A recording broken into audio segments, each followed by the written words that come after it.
Alright, so learning a second language. So this video right here, I like to talk about how there are different approaches.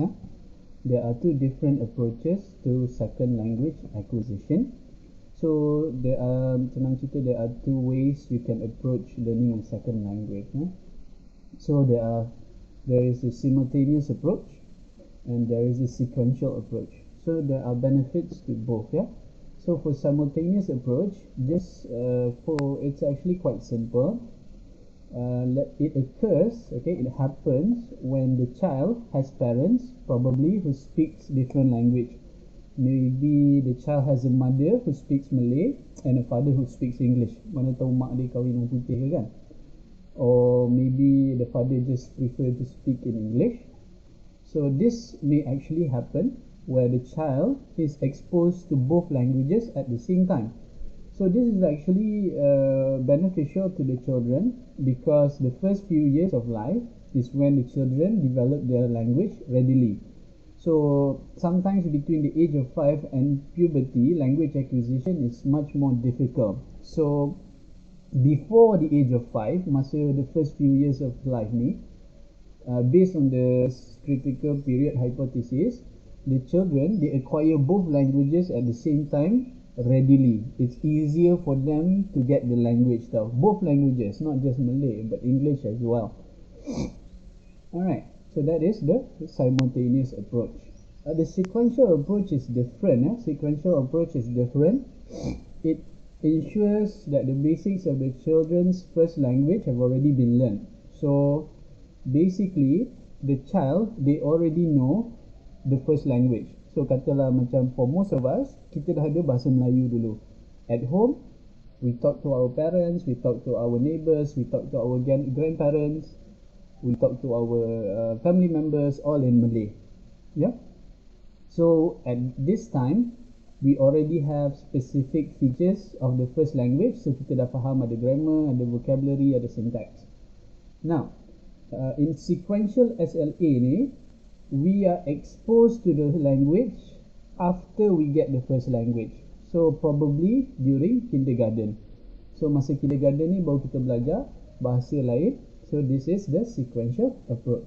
So this approach is beneficial because we already have a basic understanding of one language. So kita dah tahulah language ni ada vocabulary, ada grammar, ada verb, ada syntax semua ni.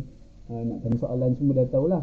So because we already know this, it should be easier for us to understand, to learn a new language. Right. So because all languages, you can see here, all languages share the same basic system: phonology, syntax, pragmatic and semantic. So we are able to apply benda yang kita belajar earlier into our second language. So sequential SLA ni ada 4 stages. The first one is home language use. Maybe when they get home after kindergarten, dia dah belajar bahasa Inggeris tu kan sikit-sikit, they refuse to use their native language even though others do not understand them. So let's say dia pergi kindergarten and then the teacher say cat, cat, cat. So dia balik rumah pun dia cakap cat, cat, cat, and then the parents pun pernah cakap kucing, kucing, but they still prefer to use the word that they learn, the second language bahasa Inggeris tu. Right.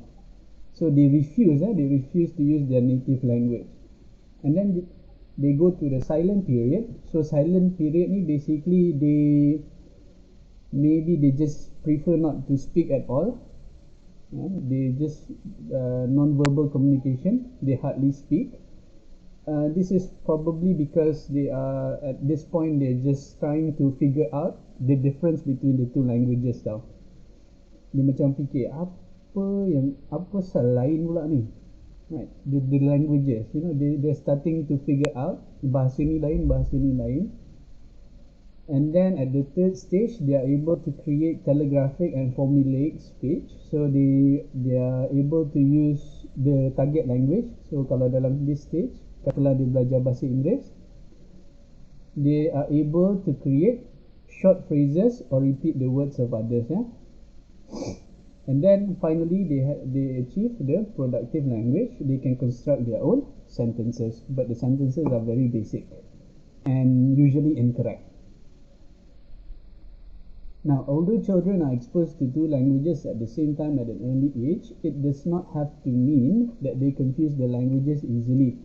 Maybe to us, we will think, oh, belajar dua bahasa at the same time. They'll get confused. They don't know which one is Malay, which one is English. Actually, it's actually beneficial to them to belajar bahasa lain ni. Yeah? Right. It can even happen because it's just something that happened. Right. Another important fact to remember is that one language might still dominate the other. Right. It is rare for bilingual. It is rare for people who have two languages to be equally balanced. Yeah. So what it means by this is that they're dominant in one language. Right. So katalah you dah belajar bahasa Inggeris, but you are still dominant in Malay. Now, it is rare. It is very rare untuk equal Malay and English at the same time. Okay. Right. So that is all for now for this video. Thank you very much.